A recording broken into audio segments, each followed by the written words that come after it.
اسی طرح good day ہے یا جو باقی اقسام ہیں گلوکوز ہیں. تو اسی طرح اس کے حاچی نام کے بسکٹ، چاکلیٹ، کھلونے وغیرہ بنائے گئے. یہی نہیں، جاپان کے شاعروں نے حاجی کی وفاداری پر اچھی اچھی نظمیں کہیں. یہ یہاں کے لوگ، جاپان کے لوگ تھے، انہوں نے اپنی شاعری میں بھی حاجی کی وفاداری کا برملا اظہار کیا، اور تھوڑے ہی دنوں میں اس کے گیت سب کی زبان پر چڑھ گئے، اور یہ شاعری میں جو نظمیں لکھی گئی تو گیتوں کی صورت میں یہ لوگوں کی زبان پہ عام ہو گئے. یہاں تک کہ ایک فلم میں بھی حاجی کو پیش کیا گیا.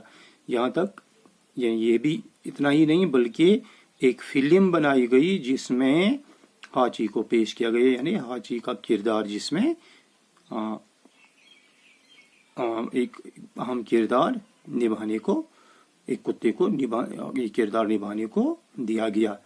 لیکن حاجی ان تمام باتوں کے بعد بھی اسی طرح اسٹیشن پر اپنے مالک کا انتظار کرتا رہا. لیکن ان سب چیزوں کے باوجود حاجی خود ان سب سے دور، ان سب باتوں سے بے خبر، مسلسل اس اسٹیشن پہ آتا، سویرے آتا، پورے دن انتظار کرتا اور شام کو منہ لٹکائے واپس چلا جاتا. یہ سلسلہ 10 سال تک جاری رہا، اور یہ سلسلہ پورے 10 سال تک جاری رہا. وہ مرتے دم تک اپنے مالک کو نہ بھولا، اور اس کے بعد یہ کتا مر گیا، لیکن مرتے وقت تک یہ اپنے مالک کا وفادار رہا اور اسے نہ بھولا پایا.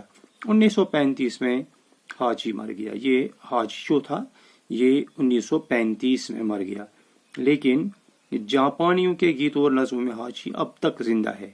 لیکن جاپان کے لوگ جو ہیں انہوں نے جو اس وقت گیت لکھے، انہوں نے جو وہ نظمیں لکھی، ان نظموں گیتوں کی صورت میں حاجی اب تک، اس کا کردار اب تک زندہ ہے. حاجی کا جسم ٹوکیو کے قومی عجائب گھر میں محفوظ کر لیا گیا.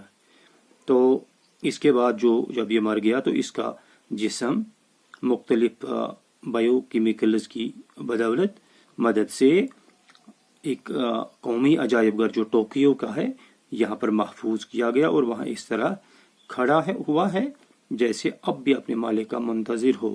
اور اس انداز میں یہ وہاں پر کھڑا ہے، ایسا لگتا ہے کہ یہ اب بھی اپنے مالک کے انتظار میں بیٹھا ہو. جاپان کی حکومت نے حاجی کی یادگار ٹکٹ جاری کر کے اس کی وفاداری کو آنے والی نسلوں کے لیے محفوظ کر دیا ہے. اور یہ جاپان کے لوگ، جاپان کی حکومت جو ہے، انہوں نے ایک یادگاری ڈاک ٹکٹ حاجی کے نام سے جاری کر دیا تاکہ آنے والی نسل جو ہیں وہ اس کتے کی وفاداری کے بارے میں پڑھ کر، وفاداری کے بارے میں جان کر محظوظ ہو جائے اور سبق سیکھ سکیں. تو پیارے بچوں، یہ اس یادگاری ڈاک ٹکٹ کے بارے میں، ڈاک کا جو انوکھا ٹکٹ یہ موضوع تھا، اس کے بارے میں تھا.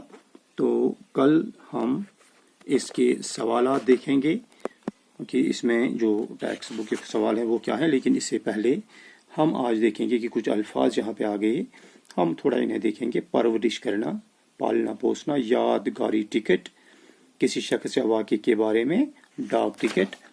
پھر اگلا لفظ ہے پلہ، کتے کا چھوٹا بچہ. استقبال، سواگت کرنا، پیشوائی کرنا، کسی کے آگے جانا. بلا ناگا، روزانہ، مسلسل، متواتر.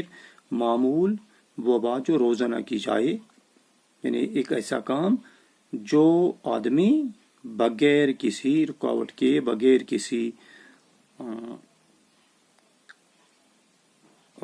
بریک کے مسلسل دہراتا رہے.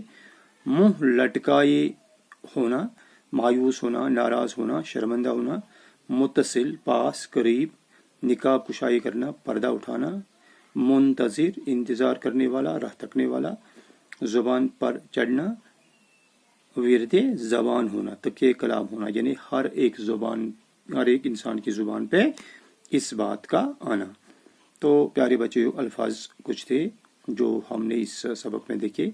تو کل کے سبق میں کل کے کلاس میں ہم یہ اس کے جو دوسرا سوال ہے، ان سوالات کچھ سوالات ہیں اس کے، اور دوسرا تیسرا پھر اس کے بعد چوتھا سوال، ان سب چیزوں کو ہم کل کی کلاس میں، کل کی پیریڈ میں دیکھنے کی کوشش کریں گے. تب تک کے لیے خدا حافظ.